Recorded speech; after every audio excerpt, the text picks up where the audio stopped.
Our guest this morning with Mrs. Busby and myself is Todd Mourning. Todd is director of our physical rehab department at the Abraham Lincoln Memorial Hospital. We've been discussing some of the procedures and all the equipment we have in there.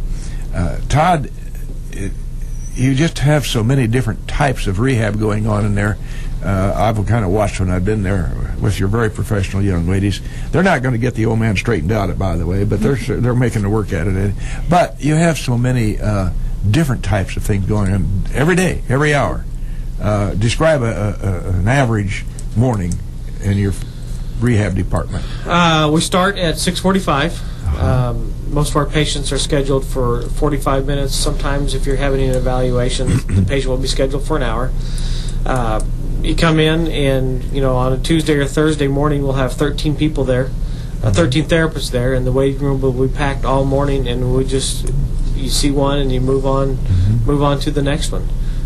It's busy. When we have students coming in to learn about therapy, their head will spin by the end of the first day. I bet. Saying, I don't know how you guys keep up with it. And our people have been doing it and are so good at it, it just has become commonplace for them to be busy and to keep busy. They're just quietly professional. Just go, each and every one of them. They're working with an individual patients.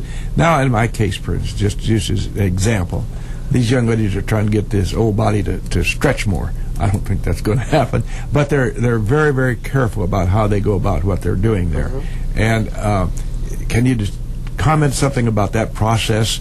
It seems like you make incremental advancements. Yes. Well, as you age, and I'm not saying that you're aging. Why are you looking at me? I can't look at Judy for that. He's I know that's tough enough in itself.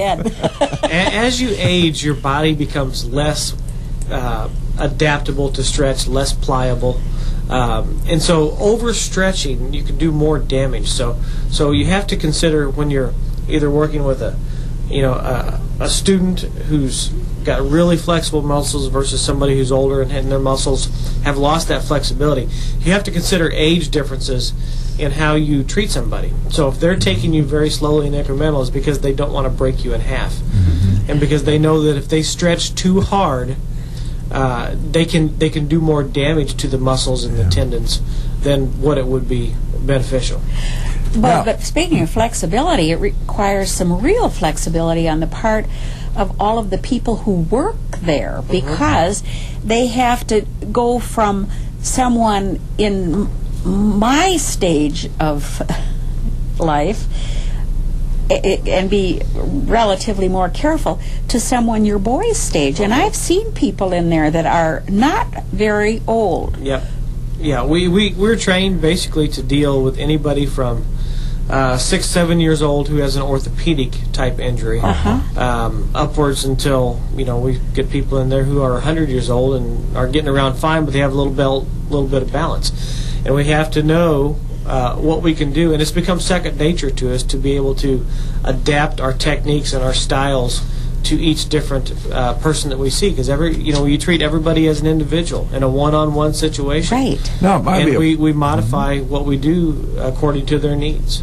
This concussion management is the one that really intrigues me, because for so long we've snickered at the fact that oh boy, did he get his bell rung, and it isn't funny. No, it's very serious. And like I said, if you let your student athlete go back too soon, before they've been cleared by a physician, you can risk second impact syndrome, which can lead to, in worst cases, it can be fatal. You hear that it does happen. It's not funny. Yes. And I don't know if parents are not aware or coaches are not aware, but you're right. It's something that's always been brushed aside. So at least now we will have, through this testing, we'll have objective data to say your child is, in the 90th percentile of where they should be. They're cleared to go back. That determination is made by the neurologist in Bloomington. But at least we'll have the data to say this kid is safe to go back. Another issue that's potentially fatal for athletes at any level is a heart problem that's undiscovered. how in the world can one look into this and prevent it? You know, when they go out for their pre-season training on a day like this, that's got to be tough on your body, no matter how old you are. Typically, you always want to make sure you're hydrated. You know, you drink a lot of water, drink Gatorade, you know, the fluids with electrolytes. It used to be that the coaches would withhold water because they thought it made them tougher. Yeah. Now they know that they perform better if they're hydrated, so they get plenty to drink. Every kid has to go through a preseason physical, and my recommendation would be that if you know that you have had a family history of heart problems, you need to mention that to the physician that's doing your physical, so maybe they can look into it a little bit more. But a lot of these heart problems that are, you know, we hear of these athletes having these problems. It's very, very difficult to tell on any imaging, and some have had top of the line imaging, and they still can't diagnose it until it's too late. Maybe it's in a hidden place in their heart. I'm not sure the exact mechanism of it, but yeah, a lot of times you can't see it on your regular echocardiograms or x-rays or anything like that. My brother had rheumatic fever in 2nd grade, and I dare say that it impaired him all along. What about a kid who's had rheumatic fever? Would it be best for them to maybe not think that they were going to be Michael Jordan? Well, ultimately that's up to the parents and the physician to make those determinations. You know, when you go in for your physical, you tell your physician, look, my child had rheumatic fever. How is that going to affect me, or how is that going to affect him or her down the road? Should we be limiting our athletics? Is there any other testing we can do to make sure that this is not an issue for my child? So, I'm minded of talking about physicals. Yeah. I guess I'm just prompted to tell this story. A kid in high school, and the usual very perfunctory physical before football, and they told this fellow to bend over and spread his cheeks, and he bent over and put his finger in his mouth to spread his cheeks. So with that, you think that's Snicker stuff? With that observation, we'll thank Todd Mourning very much for being with us. You know, we do try to close every once in a while with some sort of a saying with regard to pertinent to the program, and I found this somewhere along the line.